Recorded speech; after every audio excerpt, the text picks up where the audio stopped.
प्रहलाद जी गए धरती पर, पूछने लगे एक एक से, भैया बैकुंठ चलना है? बोले हाँ भाई बैकुंठ तो चल रहा है। तो चल मेरे साथ, भगवान का आदेश है। बोले अभी नहीं चलूंगा, एक बेटा है उसकी शादी हो जाए बाद में देखूंगा। तो ठीक है, कर बेटे की शादी।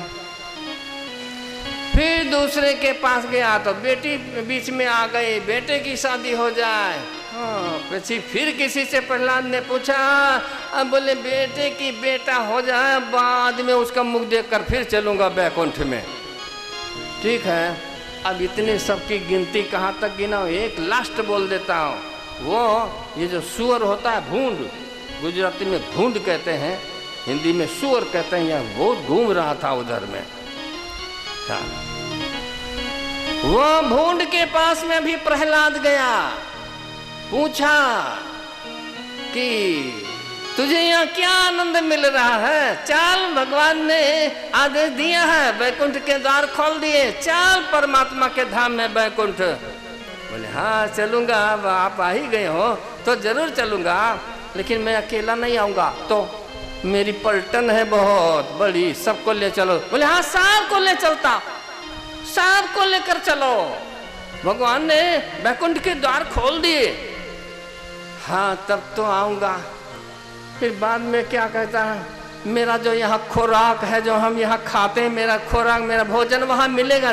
तेरी की ये वहाँ कहाँ मिलने वाला? बोले तो तुम्हारा बैकुंठ तुमको मुबारक, मैं नहीं आने वाला। ये भूंड भी जाने को तैयार नहीं हुआ। इंसान तो क्या, हमारी इच्छा ही नहीं है यहाँ से छोड़कर जाने की, हकीकत ही कुछ ऐसी ही है। मंगल भवन अमंगल हारी, मंगल भवन अमंगल हारी, मंगल भवन अमंगल हारी, मंगल भवन अमंगल हारी।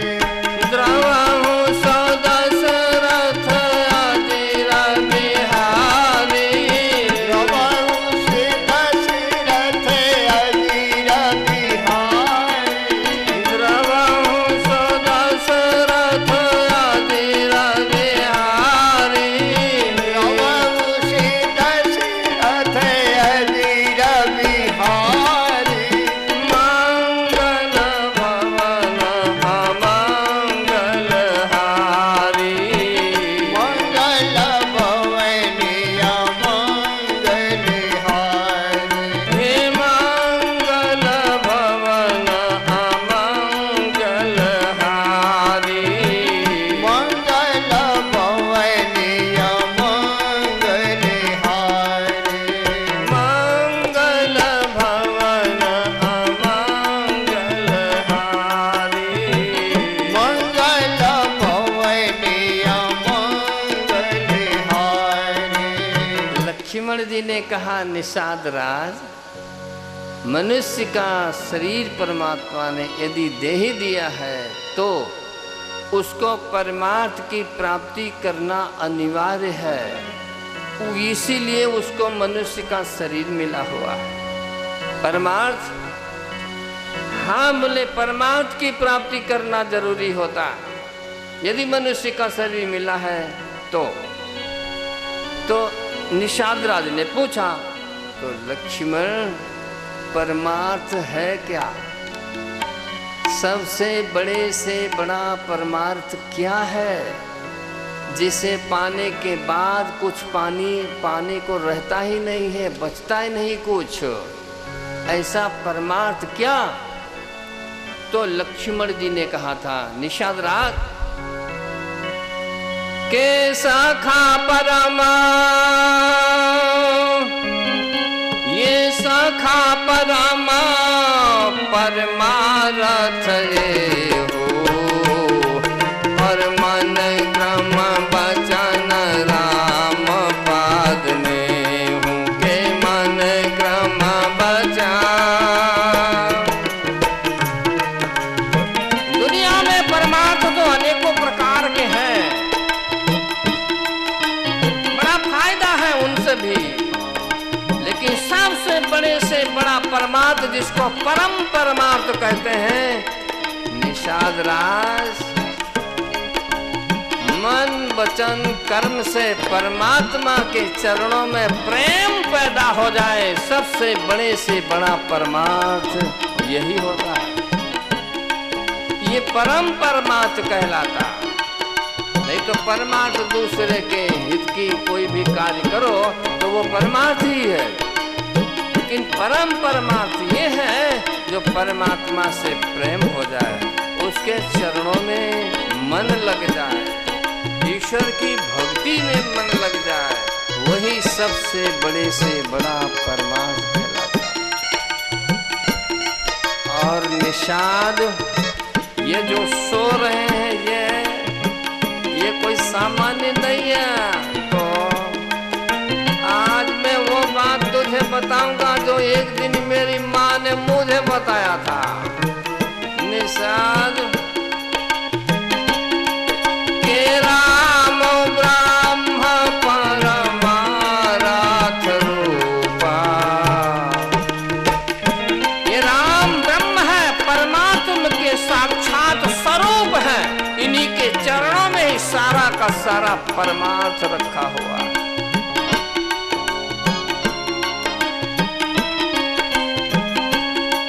के राम ब्रह्म परमार्थ रूपा, अविगत अलख अनादि अनूपा, के अविगत अलख।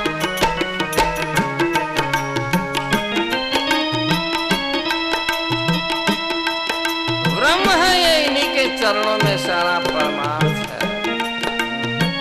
और इस प्रकार से निषाद रात लक्ष्मण जी में, यह रात्रि का समय था, रात में सत्संग हुआ था, सब सो रहे थे,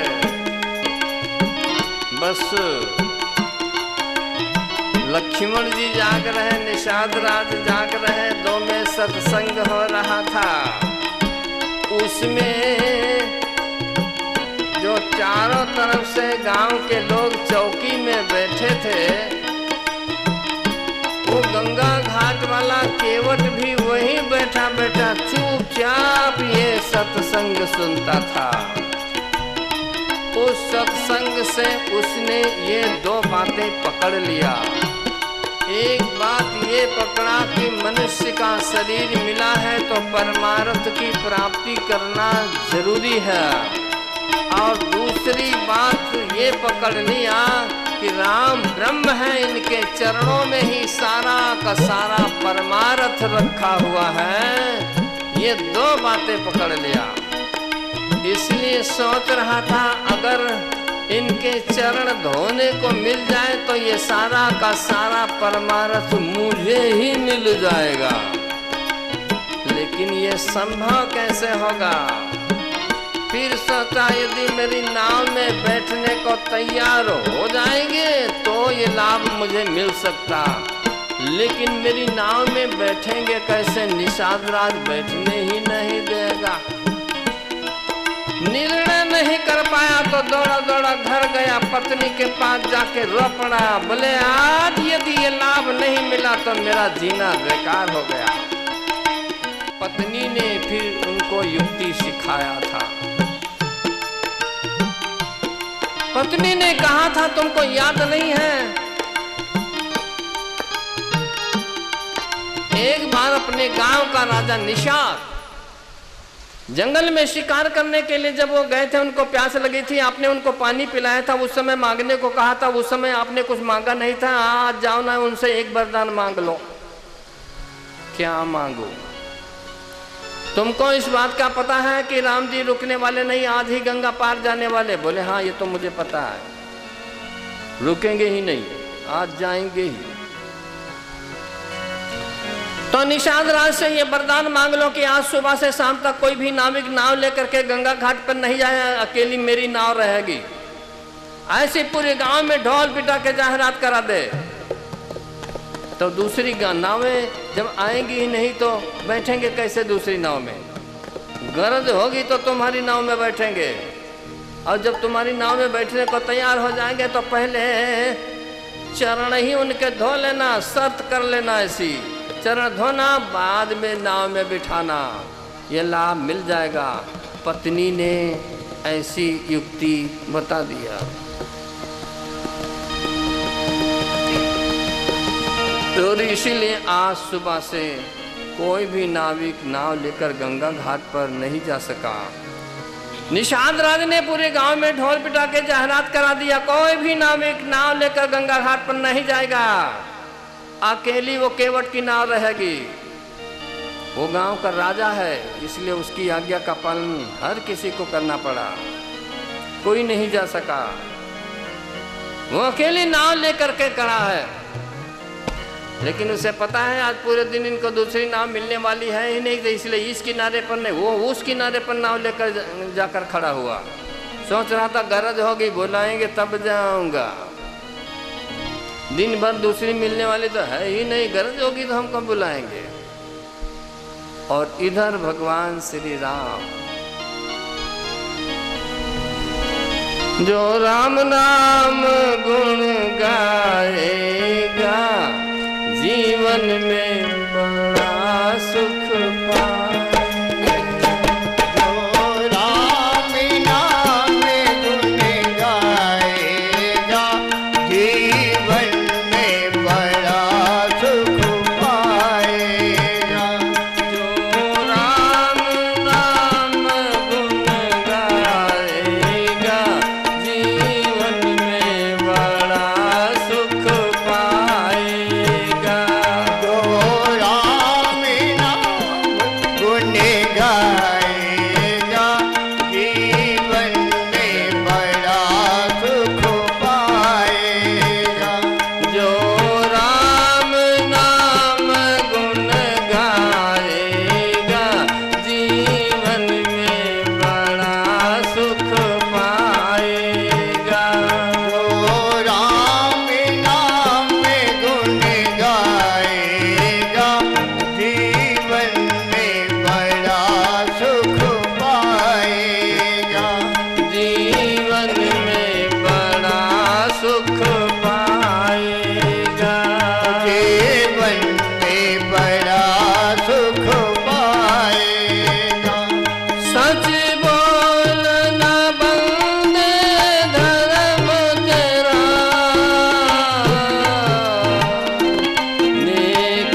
दिल तू किसी का दुखाना ना, कभी किसी को रुलाना ना, कभी दिल तू किसी का दुखाना ना, कभी किसी को रुलाना ना।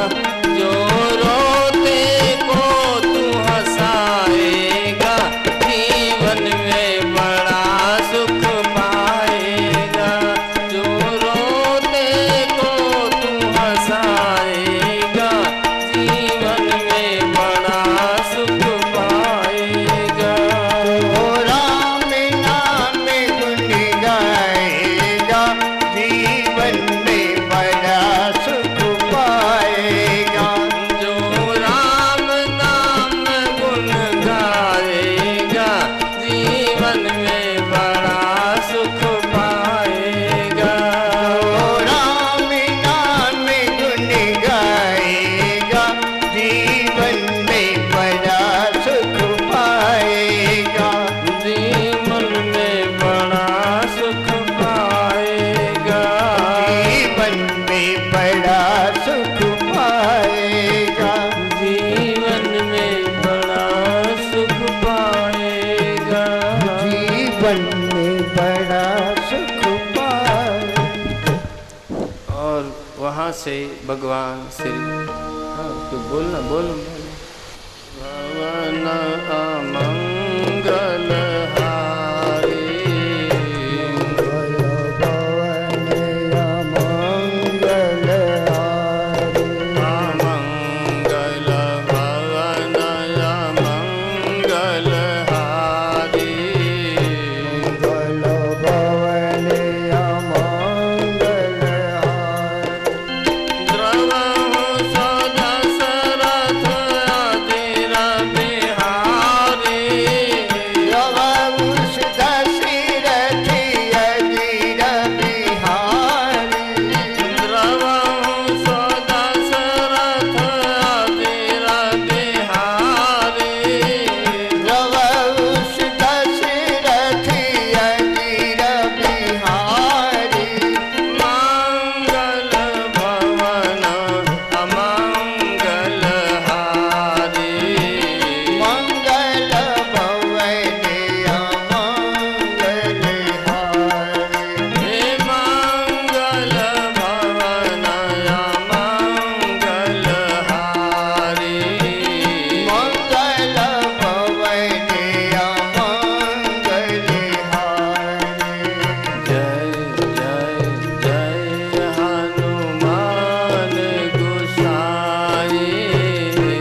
से सुमंत जी जो रथ लेकर के आए थे गंगा के किनारे तक, भगवान श्री राम प्रभु ने सुमंत जी को कहा तुम अयोध्या वापस चले जाओ, और भगवान उनको विदा करते हैं, स्वयं आगे बढ़ते हैं, गंगा के किनारे पधारते हैं। गंगा के इस किनारे पर प्रभु राम खड़े हैं, उस किनारे पर एक नाविक नाव लेकर खड़ा है। भगवान उस नाविक से नाव की मांग करते, भैया केवट नाव ले आओ, मुझे पार जाना है। वो केवट नाव लेकर आता तो नहीं, वहीं से सीना तान कर खड़ा हो जाता है। कहा महाराज मैं नहीं आने वाला, मैं आपको जानता हूँ, मैं आपको पहचानता हूँ, मैं आपके मर्म को भी जानता हूँ। तो भगवान तो चुप हो गए, पता नहीं किस मर्म का इसको पता लग गया है। भगवान ने कहा भैया तू क्या जान गया है, कौन से मर्म का तुझे पता लग गया? बोले महाराज मैंने सुना है आपके चरणों में कुछ जादू टोना भरा। जादू? कहीं पैर में जादू होता है? बोले हाँ मैंने सुना है। तो कोई तेरे पास प्रमाण है? बोले हाँ प्रमाण भी है कि आपके पैरों में जादू है। क्या प्रमाण? तो वो कहता है प्रमाण देता, छुवत शिला भई नारी सुहारी, शिला भई नारी सुहारी, और पाहन तेन काठ कठिनारी, पाहन तेन काठ कठिनारी, ये पाहन तेन काठ कठिनारी, पाहन तेन काठ कठिनारी, और धरनी व मुनि धरनिया होरी जारी, धरनी मुनि धरनिया होरी जारी, बात पर ही मोरी नाव उड़ारी, बाट पर ही मोरी नाव उड़ाई। महाराज मैंने सुना है कि आपका चरण एक पत्थर की शिला में लगा, उसमें से ऋषि पत्नी प्रकट हो गई थी, ऐसा मैंने सुना। और हाँ महाराज आपके चरण स्पर्श से वो पत्थर की शिला थी, उसमें से ऋषि पत्नी प्रकट हुई, लेकिन मेरी नाव तो लकड़ी की है, इससे आप चरणों से स्पर्श करोगे तो मेरी नाव भी नारी का रूप ले लेगी, कहीं इसमें से भी प्रकट हो जाए तो मैं तो झंझट में पड़ जाऊंगा। हाँ एक बार है, एक तो घर में है, मजदूरी करती है, यदि दूसरी है तो उसे भी मजदूरी लगा दूंगा, लेकिन आपके चरण स्पर्श होने से सामान्य पत्नी प्रकट नहीं होती है, तो ऋषि पत्नी प्रकट होती है।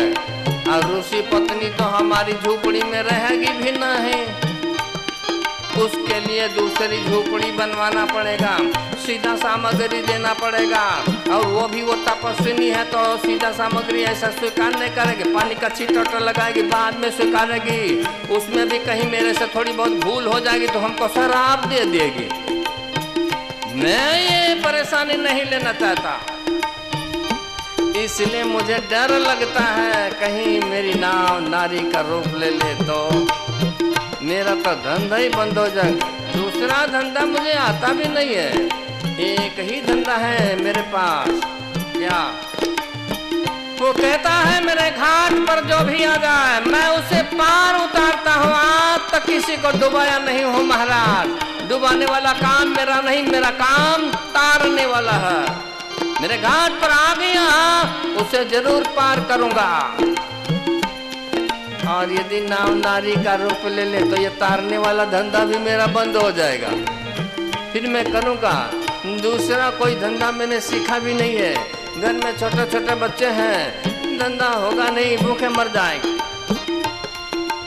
यही प्रतिपाल हूँ सब परिवारों, यही प्रतिपाल हूँ सब परिवारों, और नहीं जानत कछु अवर कबारो,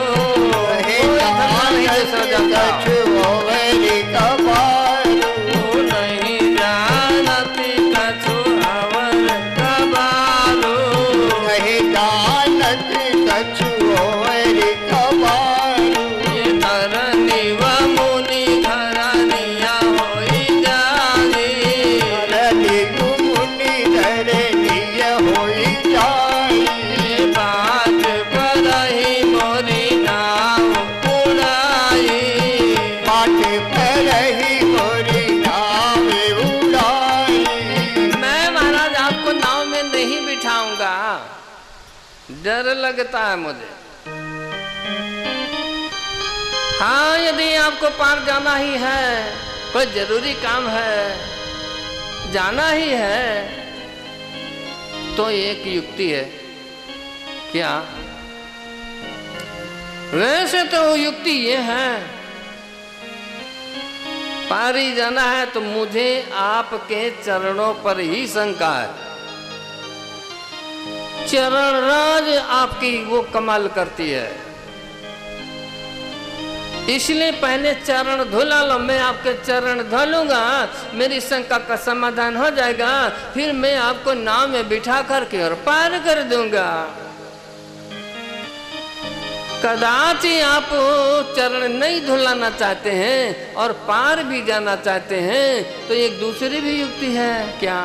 गंगा के किनारे किनारे इधर 1 किलोमीटर आगे चले जाओ, वहां से पानी कुछ कम है, इसलिए पार हो जाना अपने आप। बाकी मेरी नाव में बैठकर यदि पार जाना है तो आपको चरण धुलाना ही पड़ेगा। और प्रभु, मेरी कोई जरूरत नहीं, मेरी कोई गरज नहीं है तुम्हारे चरण धोने की। आपकी गरज हो तो मुझे कहो कि मेरे चरण धो ले, तब धोऊंगा, नहीं तो मुझे जरूरत नहीं है। और जब तक धोऊंगा नहीं तब तक नाव में बिठाऊंगा नहीं। कदाचित आपको ऐसा लगता हो ये तो इसका तो धंधा है, थोड़ी बहुत दलीलें करेगा और फिर नाव में बिठा के पार कर देगा। ऐसी बात नहीं है महाराज। आज मैं आपकी कसम खा के कह रहा हूं, और केवल आपकी नहीं, आपके बाप महाराज दशरथ की कसम खा के कहता हूं, जब तक मैं आपके चरण नहीं दूंगा मैं आपको अपनी नाव में नहीं बिठाऊंगा। तब तक यहीं खड़े खड़े इसकी प्रतीक्षा करते रहे।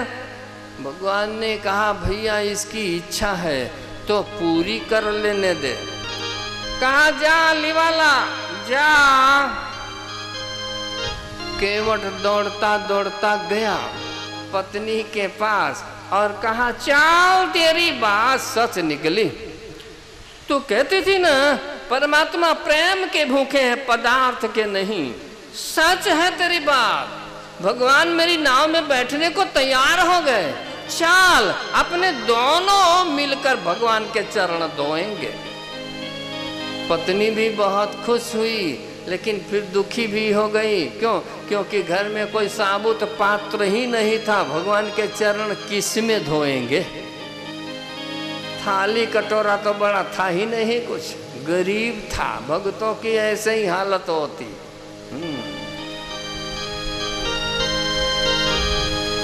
दुखी हुआ बहुत, लेकिन केवट ने कहा तू चिंता छोड़, मेरे पास व्यवस्था है।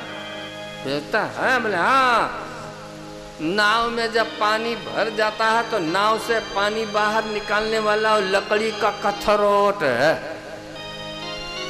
अपने लकड़ी के कथरोट में भगवान के चरण धोएंगे और अपने को तो फायदा। धातु के पात्र में यदि चरण धोए तो धातु तो चरणामत सोखेगा नहीं ना, पर लकड़ी का